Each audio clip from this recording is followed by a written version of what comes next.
나의 한계가 주님의 한계는 아니다라는 제목으로 하나님 말씀 증가하도록 하겠습니다. 우리는 삶에서 때로 원하지 않는 실패와 부정적인 상황들을 만날 때가 있습니다. 그것도 예배 잘 드리고 헌금 잘하고 봉사 잘하고 말씀에 순종 잘하며 하나님을 잘 섬기는데도 불구하고 실패를 만나고 부정적인 상황들을 만나게 될 때가 있습니다. 그럴 때 여러분 어떻게 반응하십니까? 사실 남이 그런 상황을 만났을 때 대부분 사람들은 믿음의 권면을 합니다. 하나님이 뜻이 있을 겁니다. 하나님이 더 좋은 것을 주실 겁니다. 믿음으로 우리 함께 기도하십시다. 그럽니다. 그런데 정작 자기 자신이 그런 상황을 만나면 믿음으로 반응하지 못할 때가 많은 것이 사실입니다. 믿음이 뭐라고 그랬습니까? 히브리서 11장 1절을 보면 이렇게 말씀을 합니다. 함께 볼까요? 시작. 믿음은 우리가 바라는 것들에 대해서 확신하는 것입니다. 또한 보이지는 않지만 그것이 사실임을 아는 것입니다. 첫째, 믿음은 우리가 바라는 것들에 대하여 확신하는 것이다 라고 말씀을 합니다. 둘째, 보이지 않지만 이루어지지 않았지만 그것이 사실임을 아는 것이다 라고 말씀을 합니다. 자, 한번 생각해 보자고요. 실패가 왔습니다. 질병이 왔습니다. 문제가 왔습니다. 뭘 바랄까요? 하나님 계속해서 실패하게 하시고 계속해서 아프게 하시고 계속해서 문제 가운데 있게 해주세요. 그럴 사람이 있을까요? 아마 한 분도 없을 겁니다. 그렇죠? 당연히 실패해서 회복되기를 바라고 건강하게 되기를 바라고 문제가 해결되기를 바랄 겁니다. 그러니까 현실은 실패고 질병이고 문제인데 회복되고 건강하게 되고 문제가 해결될 것을 바라는 것이 믿음이라는 겁니다. 그리고 아직 그렇게 이루어지지 않았지만 이루어진 것처럼 눈에 보이는 것처럼 아는 것이 믿음이라는 겁니다. 이런 사람은 조금 더 다른 관점으로 현실을 바라보게 될 겁니다. 좀 나의 관점이 아니라 하나님이 하실 것을 기대하는 바라는 관점으로 바라보게 되어지는 겁니다. 로마서 8장 28절에 이렇게 말씀을 합니다. 함께 봅니다. 시작. 하나님을 사랑하는 자, 곧 그 뜻대로 부르심을 입은 자들에게는 모든 것이 합력하여 선을 이루느니라. 아멘. 우리의 시각으로 보면 실패입니다. 우리의 시각으로 보면 문제죠. 우리의 시각으로 보면 부정입니다. 그래서 고통스럽습니다. 그런데 믿음의 시각으로 하나님의 시각으로 보면 어떻다고요? 하나님이 합력하여 선을 이루는 과정인 겁니다. 하나님이 원하시는 사람이 되기 위하여 겪지 않으면 안 되는 일인 겁니다. 그러니까 보이는 것은 고난이고 실패인데 실제는 축복이고 하나님이 우리를 사랑하시는 증거가 되어지는 겁니다. 요셉의 최종 목적지는 우리가 알고 있듯이 애굽의 총리라는 자리입니다. 그런데 그곳에 가기 위해서 반드시 경유해야 하는, 거쳐야 하는 곳이 있었습니다. 바로 보디발의 집과 감옥이었습니다. 그는 무려 13년을 보디발의 집에서 노예로 머물렀습니다. 그리고 누명을 쓰고 옥에 갇혀 죄수가 되어야 했습니다. 어쩌다 보니까가 아닙니다. 우연히도 아닙니다.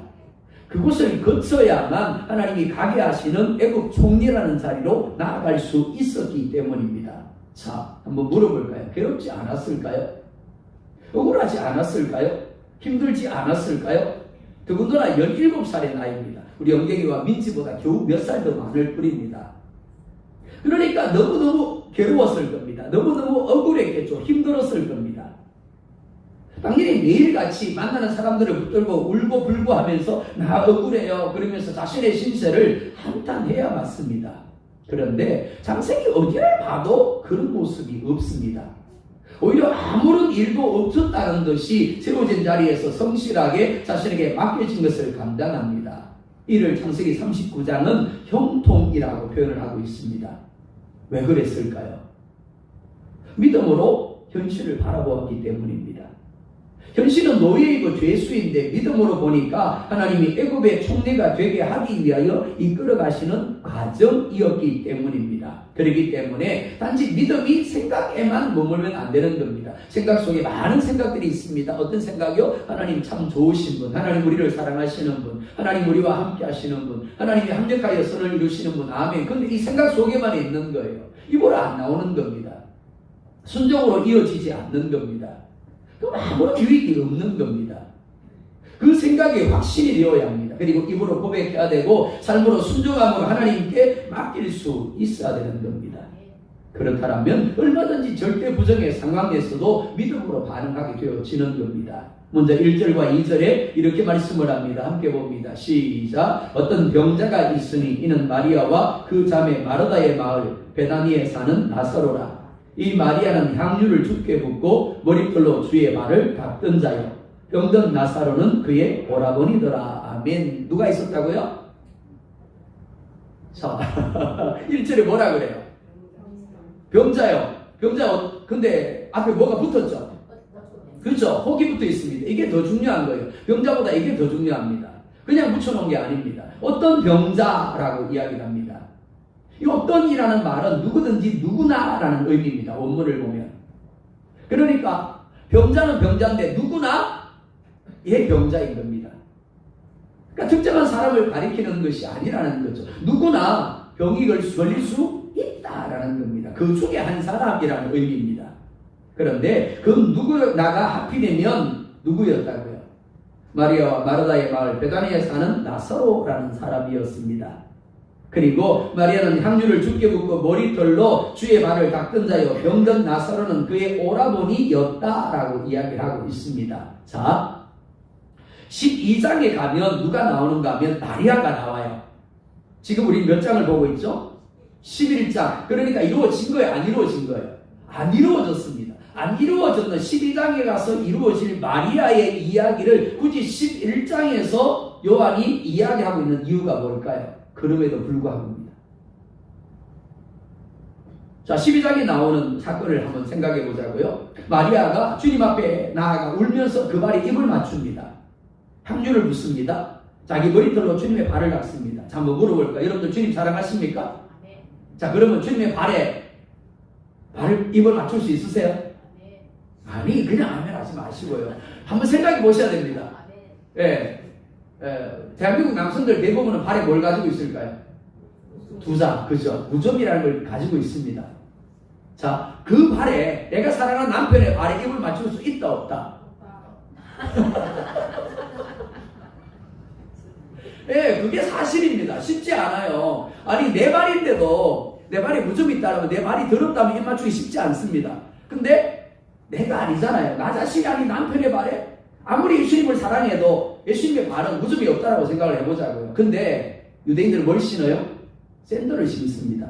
그러고 다니다 보니까 이 모래로 인해서 흙먼지가 얼마나 많은지 몰라요. 그러니까 예수님 발이 깨끗했을까요? 더러웠을까요? 더러웠을 겁니다.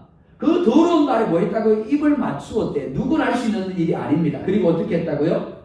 울면서 향유를 부었대요. 뭐 향유 붓는 것까지는 그럴 수 있어. 근데 어떻게 했다고? 자기 머리털로 그 더러운 발을 닦았대요. 네. 제가 만약 여러분들에게 집사님, 군사님 제 발이 이렇게 더러우니까 물 좀 가져와서 군사님 머리털로 좀 닦아주세요. 그러면 목사님 미쳤어요? 그럴지 모르겠습니다. 누구나 할 수 있는 일이 아닙니다. 자, 그런데 더 중요한 게 있습니다. 마리아가 부은 향유가 자그마치 300데나리온인 향유입니다. 300데나리온 그러니까 안 와닿습니다. 그죠? 노동자가 300일 동안 일해서 번 돈을 하나도 안 쓰고 모은 돈이 300데나리온이에요. 그러니까 지금 하루 일당을 10만 원으로 계산을 하면 물이 얼마예요? 3천만 원. 하나도 안 놀라시네.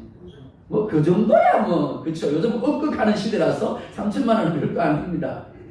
부자에게는 사실은 3천만 원이 별로 큰 돈이 아닙니다. 그렇죠. 그런데 오늘 나사로와 그 누이들이 어디 살았다고요? 베다니에 살았대요. 베다니라는 말은 아랍어로 가난한 자의 집이라는 의미입니다. 우리나라식으로 표현하면 판자촌, 달동네라고 생각할 수 있겠습니다. 그러니까 가난했을까요? 부자였을까요? 가난했다는 겁니다. 부자였다면 베다니에 살 이유가 없는 겁니다. 그러니까 부자에게는 3천만 원이 별거 아니겠지만 이 가난한 이들에게는 3천만 원이 엄청난 돈인 겁니다. 그야말로 먹을 것 안 먹고 입을 것 안 입고 알뜰살뜰하게 모은 돈인 겁니다. 그걸 가지고 향유를 사서 옥합에 담아가지고 와서 예수님의 발에 붓고 머리털로 닦은 겁니다. 왜 그랬을까요? 사랑했기 때문입니다.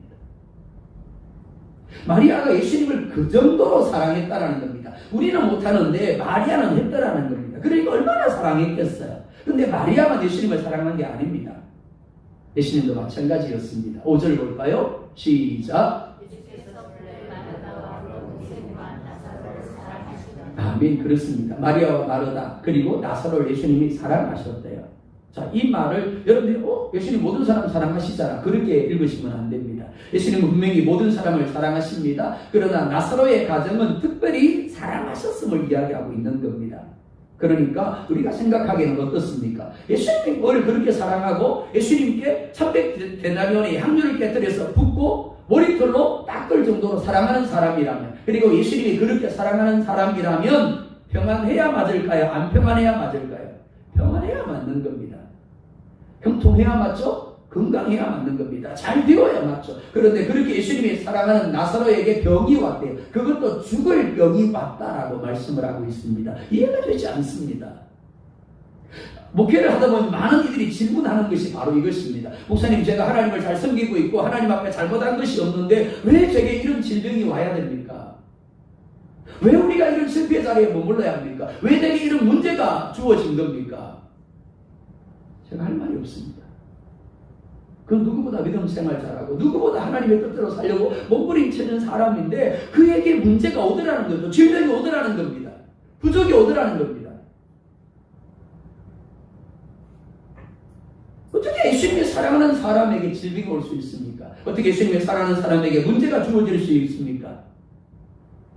사랑과 고난은 결코 어울리지 않는 단어입니다.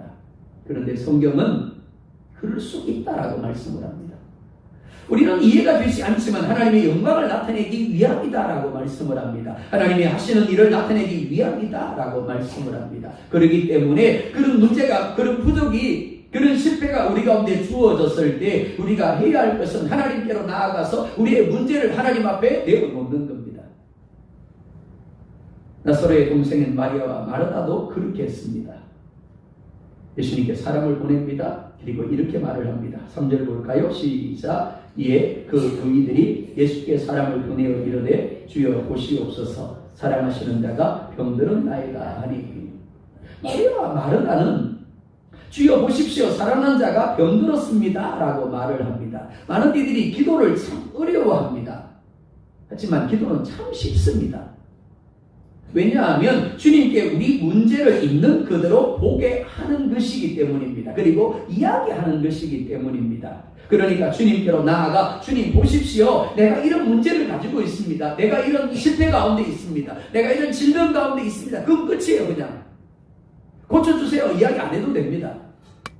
문제 해결해 주세요 이야기하지 않아도 됩니다. 내가 가지고 있고 내가 품고 있는 동안은 내 문제입니다. 하지만 주님께로 가지고 나가서 주님께 보게 하고 주님께 이야기를 하면 그때부터는 주님의 문제가 되는 겁니다. 그때부터 주님이 역사하기 시작하는 겁니다. 다니엘서 3장 17절을 볼까요? 시작. 왕이여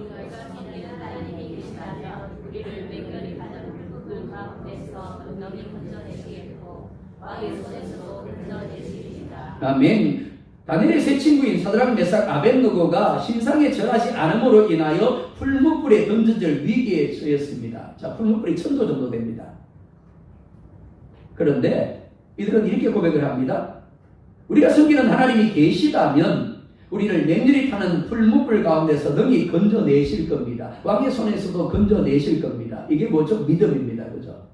우리가 지금 실패의 자리에 있지만, 우리가 지금 문제 가운데 있지만, 우리가 지금 질병 가운데 있지만 하나님이 살아계시기 때문에 그 하나님이 분명히 우리를 치료할 것이고 우리의 문제를 해결할 것이고 우리를 다시금 회복하실 것입니다. 이게 믿음이에요. 하나님께서 택한 이들을, 사랑하는 이들을 결코 외면하지 않으시고 구원하시며 축복하신다는 것을 인정하는 것이 믿음입니다. 분명 하나님은 우리의 삶에서 우리를 어려움으로부터 구원하시며 도와주시며 축복하기를 원하십니다. 자, 그런데 다니엘서 3장 18절을 볼까요? 시작. 그렇게 하지 아니하실 자로 왕이여 우리가 왕의 신들을 섬기지도 아니하고 왕이 세우신 그 신상에게 절하지도 아니할 줄 아옵소서. 아멘. 이렇게 말씀을 합니다. 구하라, 찾으라, 두드리라. 그렇죠? 무엇인지 내 눈으로 보아라. 그리하면 이루리라. 너는 내게 부르짖으라. 내가 네게 응답하겠고 네가 알지 못하는 그 은밀한 일을 너에게 나타내리라 라고 말씀하시죠. 이것이 하나님의 약속입니다. 근데 문제가 뭐라고요? 이렇게 고백했습니다. 하나님이 계시다면 우리를 불문불 가운데서 건져낼 것이고 왕의 손에서 우리를 구원하실 겁니다. 근데 반드시 그렇게 되지는 않더라는 거죠. 기도했는데 분명히 하나님이 응답하신다고 했는데 하나님이 우리가 생각하는데 하나님 우리의 방법으로 응답하지 않을 때도 있더라는 거죠. 6절 볼까요? 시작. 나사로가 병들어 땀을 걸으시고 그 계시는 곳에 이틀 더 유하시고.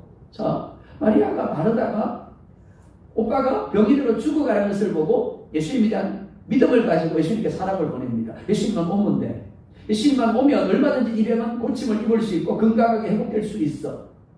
그리고 예수님께 가서 예수님이 사랑하는 자가 병들었습니다. 이 말은 뭡니까? 빨리 와서 고쳐주세요 라는 말입니다. 근데 예수님이 어떻게 하셨다고요? 예수님이 사랑하는 이들이기 때문에 당연히 한 걸음에 달려가서 그를 고쳐주어야 맞습니다. 그런데 주님은 뜻밖의 반응을 나타내셨습니다. 마리아와 마르다의 요청을 듣고도 이틀이나 그곳에 머물러 버리셨습니다. 그리고 그 때문에 결국 나사로는 죽게 되었습니다. 무슨 말인가면 우리가 하나님 응답해 주세요 라고 하는데도 불구하고 하나님 오늘입니다. 하나님 이달 말까지입니다. 라고 했는데도 불구하고 예수님이 그 기도를 듣고도 우리의 상황을 알면서도 우리에게 역사하지 않을 때가 있다는 거예요. 우리의 기도에 응답하지 않을 때가 있다는 거죠.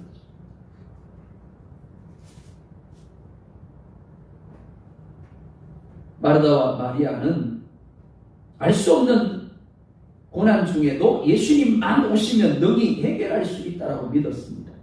그래서 사람을 보낸 겁니다. 기도했습니다. 그런데 예수님은 그 요청을 거절하시고 결국 나사로를 죽도록 내버려 두셨습니다. 그러니까 마르다와 마리아는 이 예수님을 결코 이해할 수가 없었을 겁니다. 이것이 마르다와 마리아의 한계이고 우리의 한계입니다. 우리는 늘 우리의 능력의 한계 안에서만 가능성을 찾려는 경향이 있습니다. 그러다 보니까 나사로가 죽기 전에 예수님이 오셔야 한다고 생각을 합니다. 오늘 이어야 한다. 내가 생각하는 오늘, 내가 생각하는 이달 말이어야 한다고 생각을 합니다. 그런데 예수님께는 죽어가고 있는 나사로를 고치는 것이나 죽은 나사로를 일으키는 것이 별반 차이가 없는 겁니다. 왜 그렇습니까? 그분은 전능하신 하나님이시기 때문입니다. 우리가 보기에는 기적이지만 하나님께는 일상인 겁니다. 우리의 한계밖에 일들을 행하기 때문에 우리는 기적이라고 표현을 하지만 전능하신 하나님께는 그러한 것들이 아무것도 아닌 거예요. 그냥 말씀하시면 되는 겁니다. 빛이 있어라. 어려웠을까요? 아니요. 전능하신 하나님께는 하나도 안 어려워요. 근데 우리는 우리 한계점을 뛰어넘는 것이기 때문에 기적입니다. 어떻게 말씀하시니까 빛이 있었지? 그렇죠? 사도 베드로가 내게 은과 금은 없거니와 내게 있는 것으로 내게 주리니 곧 나사렛 예수 그리스도의 이름으로 일어나 걸어라. 손을 잡아 일으켰어요. 그러나 벌떡 일어났어요. 걸어가며 뛰어가며 하나님을 찬미했대요. 기적인가요? 아닌가요? 아니에요. 우리가 보기에는 기적이지만 예수의 이름으로는, 예수님의 능력으로는 기적이 아닌 겁니다. 그게 일상인 거예요. 전능하신 분이기 때문에. 다만 우리가 가지고 있는 한계가 가능과 불가능, 상식과 기적으로 자꾸만 구분하게 되어지는 겁니다. 우리는 하나님을 전능하신 하나님으로 못하실 것이 없는 분으로 고백을 합니다. 하지만 자꾸만 우리의 한계 안에서만 판단하려고 합니다. 하지만 우리가 정말 믿음의 사람이라면 하나님을 우리의 한계 안에 가두어 두어서는 안 되는 겁니다. 나의 환경과 나의 스펙과 나의 배경으로 하나님이 할 수 있다, 할 수 없다를 판단해서는 안 되는 겁니다. 고난을 정탐한 10명의 정탐꾼이 뭐라고 이야기를 합니까? 이렇게 이야기를 합니다. 우리는 능히 올라가서 그 백성을 치지 못하리라. 자, 여기까지 이끌어오신 분이 누군데요? 하나님이 이끌어오셨어요. 그들을 출애굽하게 하신 분이 하나님이시고 광야 40년 동안 그들에게 먹이고 입히고 마시게 하고 부족함이 없게 하신, 그들을 지키고 보호하신 분이 하나님이세요. 그 하나님이 아브라함에게 약속하신 대로, 하나님이 모세에게 말씀하신 대로 그들을 이끌고 올라가서 그 땅을 차지하게 할 겁니다. 그런데 이들이 이렇게 고백하는 이유가 무엇입니까? 자신들의 한계점 안에서 자신들과 가나안의 아낙 자손들을 비교했기 때문입니다. 그러다 보니까 어떻더라고요? 못합니다. 못 올라갑니다. 우리는 메뚜기와 같습니다. 라고 고백을 한 겁니다. 즉 자신들의 한계, 자신들의 가능성 안에서 하나님을 판단하는 겁니다. 하지만 갈렙은 이렇게 이야기를 합니다. 우리가 두루다니며 정탐한 땅은 심히 아름다운 땅이라. 여호와께서 우리를 기뻐하시면 우리를 그 땅으로 인도하여 들이시고 그 땅을 우리에게 주시리라. 이는 과연 젖과 꿀이 흐르는 땅이니라. 가나안을 정복하고 차지하는 것은 이스라엘의 일이 아닙니다. 하나님의 일입니다. 이스라엘은 단지 자신들의 한계를 뛰어넘어 하나님의 가능성을 인정하며 하나님이 말씀하시는 대로 순종하기만 하면 되는 겁니다. 사랑하는 여러분, 하나님은 얼마든지 우리의 한계, 우리의 가능성을 뛰어넘는 분입니다. 그리고 우리가 생각할 수 없는 상황에서도 얼마든지 그 뜻을 이루시는 분입니다. 우리는 하나님을 믿는다고 고백하지 나 자신을 믿는다고 고백하지 않습니다. 그런 분 계십니까? 하나님, 저는 저 자신을 믿습니다. 꼭 그렇게 고백하세요? 아마 그런 분은 없을 겁니다. 분명히 하나님을 믿는다고 고백을 할 겁니다. 하지만 실상은 어떻습니까? 어떤 상황 가운데 서게 되면 자신의 한계점 안에서 자신을 믿는 믿음을 고백하고 있는 겁니다. 자신의 한계밖에 것은 결코 하려고 하지 않는 겁니다. 그러니까 하나님도 그 사람의 한계점 안에서만 일하실 수밖에 없는 겁니다. 그러다 보니까 신앙생활 30년, 40년 했는데도 불구하고 하나님을 제대로 체험한 간증 하나가 없는 거예요. 왜요? 늘 우물 안에만 있으려고 하기 때문에 그렇습니다. 하지만 신앙은 내 뜻을 이루는 것이 아닙니다. 하나님의 뜻을 이루게 하는 겁니다. 그렇다고 한다면 우리가 맞추어야 할 대상은 내가 아니라 하나님인 겁니다. 자, 로마서 8장 38절 39절 보겠습니다. 시작. 내가 사망이나 생명이나 천사들이나 권세자들이나 현재일이나 장래일이나 능력이나 높음이나 깊음이나 다른 어떤 피조물이라도 우리를 우리 주 그리스도 예수 안에 있는 하나님의 사랑에서 끊을 수 없으리라. 아멘. 저는 이 본문을 읽으면서 왜 하나님이 장황하게 구체적으로 사망이나 생명이나 천사들이나 군세자들이나 현재일이나 장래일이나 능력이나 높음이나 기쁨이나 다른 어떤 피조물을 왜 이렇게 이야기하셨을까 싶은 생각이 자주 듭니다. 그냥 그 어떤 것도 이러면 끝나는데 왜 구체적으로 일일이 나열하실까요? 우리 연약함 때문입니다. 구체적으로 보여줘야 되기 때문에 그렇습니다. 네가 이런 상황이지. 이 상황도 못 끊어. 너는 이런 형편의 가운데 있지. 이 형편이 예수 그리스도의 사랑에서 너를 못 끊어내. 그걸 우리 가운데 말씀하고 싶어 하는 겁니다. 자, 그리고 로마서 8장 28절 또 봅니다. 시작. 하나님을 사랑하는 자, 곧 그때로 부르심을 입은 자들에게는 모든 것이 합력하여 선을 이루느니라. 아멘. 자, 고린도전서 10장 13절도 보자고요. 시작. 사람이 감당할 시험 받기를 너희가 당한 것이 없느니 오직 하나님은 믿으사 너희가 감당하지 못할 시험 당함을 허락하지 아니하시고 시험 당할 즈음에 또한 피할 길을 내사 너희로 능히 감당하게 하시느니라. 아멘. 우리는 늘 행복하기를 원합니다. 늘 좋은 일만 일어나기를 원하죠. 하지만 때로는 이해할 수 없는 실패를 경험하기도 하고 고난의 자리에 던져지기도 합니다. 심지어 기도했는데도 불구하고 예수님이 외면하는 듯한 상황에 머무르게 될 때도 있습니다. 왜 그럴까요? 뭐라 말씀합니까? 이렇게 말씀하죠. 첫 번째, 그 어떤 것도 하나님의 사랑에서 끊을 수 없다. 두려워하지 말라는 거죠. 두 번째, 모든 것이 합력하여 선을 이루느니라. 이조차도 하나님이 합력하여 선을 이루기 위한 과정이다. 세 번째, 뭐라 말씀합니까? 너희가 감당할 시험만 준다는. 그리고 시험 당할 점에 피할 길을 위해서 너희 감당하게 한다. 자, 한번 물어보자고요. 마리아가 마르다가 그 오빠가 죽는 것이 감당할 만한 시험이었을까요? 우리가 보기에는 어떻습니까? 예수님이 오셔서 치료해 주실 거야. 그래서 예수님께 기도했습니다. 근데 예수님이 이틀을 더 머물러 버리네? 그리고는 죽어버렸어요? 어떻게 보면 어떻습니까? 절망적입니다. 한심할 수밖에 없습니다. 예수님 그 인간이 말이야. 내가 어떻게 사랑했는데, 내가 치료를 어떻게 섬겼는데, 나한테 어떻게 그럴 수 있어? 그죠? 그런 배신감이 드는 상황입니다. 그러니까 인간적으로 보면 감당할 수 있는 시험이 아니에요. 근데 감당했을까요? 못했을까요? 감당했어요. 뭘 보고 그렇게 알 수 있습니까? 자, 예수님이 나사로가 죽은 지 나흘이 되는 날에 찾아가십니다. 그리고 마리아와 마르다를 만나죠. 만약에 그들이 실족했더라면, 그들이 그 시험 당함을 감당하지 못했다면 어떻게 반응해야 됩니까? 예수님을 원망하고 불평하고 예수님을 대적해야 맞습니다. 근데 아니에요. 단지 예수님이 이 자리에 계셨다면 우리 오빠가 나왔을 텐데 예수님 왜 안 계셨어요? 라고 이야기를 합니다. 하지만 지금이라도 예수님이 살리시면 살아날 수 있습니다 라고 고백을 하게 되죠. 그렇습니다. 현재적으로 볼 때 우리는 감당 못할 시험처럼 보입니다. 너무 힘들어요. 너무 고통스러워요. 너무 괴로운 겁니다. 하나님이 정말 나를 사랑하는 것이 맞나 싶습니다. 기도하는데도 불구하고 하나님의 속에 응답하지 않을 때는 더더욱 그런 겁니다. 근데 아니라는 거죠. 감당할 시험이라는 겁니다. 여전히 하나님 우리를 사랑하시고 하나님이 함께하고 있다라는 겁니다. 너희 감당하게 하신다라는 거죠. 자, 4절 보자고요. 시작. 예수께서 들으시고 이정은 죽을 병이 아니라 하나님의 영광을 위하여 하나님의 아들이 이로 말미암아 영광을 받게 하려 함이라 하시더라. 아멘. 마르다와 마리아의 관점으로는 죽을 병입니다.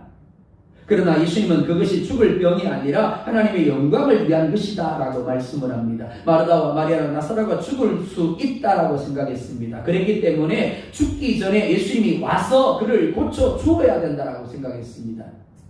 하지만 예수님은 달랐다는 거죠. 예수님 역시 그가 죽을 것을 알고 계셨습니다. 하지만 그것이 끝이 아님을 알고 계셨습니다. 다시 살리시고 이를 통하여 자신이 하나님의 아들이시고 메시아이심을 증거하기를 원하신 겁니다. 이것이 우리와 하나님 사이에 존재하는 차이입니다.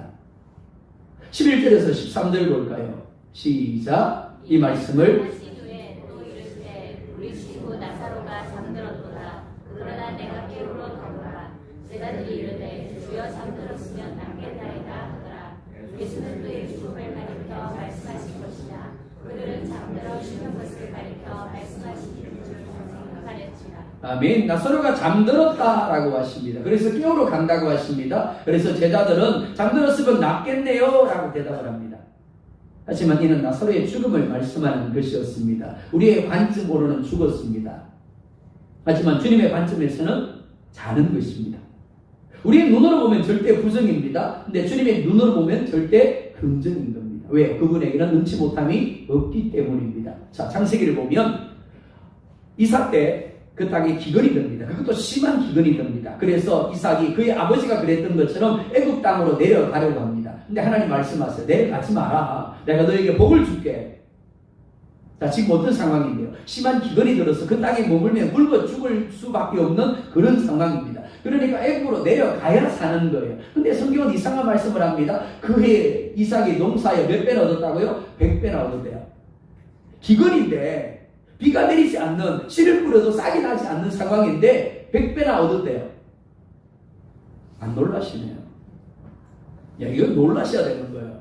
네, 할렐루야가 나와야 되는 겁니다. 불신자와 그리스도인의 삶의 차이점이 이것입니다. 불신자들은 있는 거에서 그냥 있는 걸 누리는 거예요. 대충. 하지만 그리스도는 어떻다고요? 아무것도 없는 데서도 100배나 얻는 삶이 되어야 하는 겁니다. 그래서 하나님이 살아계시고 하나님이 함께 하심을 증거하는 삶이 되어야 하는 겁니다. 그래서 그 이삭을 보면서 블레셋 사람들이 뭐라고 이야기를 합니까? 하나님이 과연 너와 함께하고 계심을 우리가 보았다라고 이야기를 합니다. 그 이삭이 하나님 어떻게 된다고요? 창대하고 감성하여 마침내 거부가 되게 하십니다.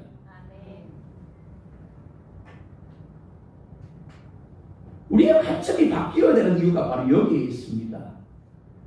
우리의 한계점으로 보면 나사로는 죽은 겁니다. 끝났어요. 예수님이 오실 이유가 없는 겁니다. 사업이 망했습니다. 직장에서 쫓겨났습니다. 그리고 실패했습니다. 끝이에요. 하나님 앞에 뭘 더 기도를 해요? 하나님이 응답하지 않으셔서 하나님 역사하지 않으셔서 그렇게 되었는데 그 올만밖에 안 나오는 겁니다. 불평밖에 안 나오는 거죠. 근데 거기에서 하나님이 하실 일을 기대하는 게 믿음이라는 겁니다. 아무것도 없는데 이미 끝났는데 아니요. 끝난 것보다 더 놀랍도록 더 좋은 것으로 더 넘치도록 주시려고 하는 것이 하나님의 마음임을 고백하는 것이 믿음이더라는 겁니다. 바울은 3번씩이나 하나님께 자신에게 있는 육신의 병을 고쳐달라고 기도했습니다. 간질이라고도 하고 안질이라고도 합니다. 자, 상상을 한번 해보자고요. 여러분의 눈에 안질이 있습니다. 그래서 평상시에도 눈에서 눈곱이 끼어 있고요. 진물이 줄줄줄 흐릅니다. 그런 사람이 전하는 복음 듣고 싶으세요? 그런 사람이 전하는 복음 듣고 예수 믿을 수 있을까요? 아니요. 또 간질로 한번 생각해 보자고요. 사도 바울이 말씀을 은혜스럽게 전하다가 갑자기 막 거품을 내뿜으면서 쓰러지는 거예요. 예수 믿고 싶을까요? 하나님 영광이 될까요? 아니요, 안 되는 겁니다. 그래서 사도 바울이 하나님 제발 이 가시를 내게서 제거하여 주십시오라고 기도했습니다. 자기 자신을 위한 게 아닙니다. 사역을 위한 겁니다. 그러니까 하나님이 당연히 들어줘야 맞는 거예요. 근데 하나님은 이상한 이야기를 합니다. 이렇게 말씀을 합니다. 내 은혜가 네게 족하다. 이는 내 능력이 약한 데서 온전하여 칩니다. 사도 바울은 탁월한 사람이었습니다. 그는 뛰어난 사람이었어요. 그러니까 교만할 수 있는 모든 조건을 다 가지고 있었습니다. 근데 그 교만한 바울에게 이 가시를 하나님이 주심으로 기도 안 하면 살지 못하게 하셨습니다. 겸손하지 않으면 살지 못하게 하신 거예요. 그가 위대한 사도가 될 수 있었던 비결이 바로 여기에 있습니다. 그의 기도에 응답하지 아니하고 하나님이 원하시는 자리에 그를 세워두심으로 말미암아 하나님이 원하시는 사도가 되게 하신 겁니다. 마찬가지로 우리에게 있는 부정이나 약점, 연약함은 우리로 하여금 더 하나님의 큰 은혜, 더 큰 하나님의 역사를 누리게 하는 불씨가 됨을 믿으시기 바랍니다. 인간적인 눈으로 보면 부정적입니다. 하지만 주님의 눈으로 보면, 믿음의 눈으로 보면 감사가 되는 겁니다. 주님께서 내게 또 무슨 은혜를 주시려고, 주님께서 또 내게 얼마나 더 큰 역사를 행하시려고 이런 부족을, 이런 실패를, 이런 문제를 내게 주셨나, 그렇게 고백하게 되어지는 겁니다.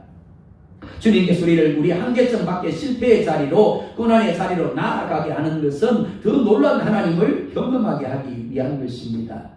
주님은 나사로를 죽음의 자리에서 일으키심으로 자신이 십자가에서 죽고 다시 살아날 것을 보여주기를 원하셨습니다. 그리고 이를 통하여 제자들이 주님을 확신하게 되기를 원하신 겁니다. 마찬가지로 여러분의 삶에서 일어나는 모든 부정적인 상황들에도 하나님의 이유가 있습니다. 그냥 어쩌다 보니까 우연히 내가 실수해서 아닙니다. 하나님의 뜻이 없다라면 아무리 내가 실수하고 싶어도 하나님이 그 실수를 막으세요. 실수할 수가 없는 겁니다. 사람마다 가지고 있는 믿음의 그릇의 크기가 같지 않습니다. 한계점이 같지 않습니다. 주님은 나의 기대와 나의 한계를 벗어난 상황일지라도 여전히 우리에게 주님을 기대하라고 말씀합니다. 주님을 소망하라고 말씀하세요. 왜냐하면 주님의 한계점은 우리의 한계점을 뛰어넘기 때문입니다. 따라서 현재적인 상황이나 환경만을 보고 쉬이 판단하지 마시기 바랍니다. 기도하는데도 불구하고 하나님이 쉬이 응답하지 않을 때에도 쉬이 불평하거나 원망하지 마시기 바랍니다. 미리 좌절하지도, 그리고 포기하지도 마시기 바랍니다. 끝까지 믿음으로 주님을 고백하며 주님께 순종해 보시기 바랍니다. 풀물불 속에 던져지지 않게 하실 줄 알았습니다. 근데 풀물불 속에 던져졌어요. 인간 눈으로 보면 어떻습니까? 끝난 거예요. 이제 불이 다 죽는 일만 남은 겁니다. 근데 주님은 먼저 그 불 속에 들어가 계셨습니다. 그리고 그들을 기다리셨죠. 그들을 맞아주셨고 그들의 머리털 하나도 걸리지 않게 해주셨습니다. 마찬가지입니다. 하나님을 여러분의 수준으로 끌어내려서 판단하려고 하지 마시기 바랍니다. 말씀과 기도, 예배를 통하여 여러분의 믿음을 하나님의 수준으로 끌어올리시기 바랍니다. 여러분의 한계점을 더 확장해 가시기 바랍니다. 그래서 더 하나님을 고백하고 더 하나님을 고백함으로 말미암아 누구도 하나님을 고백하지 못하는 상황에서 하나님을 고백해서 더 하나님을 누리고 체험하는 저와 여러분들이 될 수 있기를 예수님의 이름으로 축복합니다.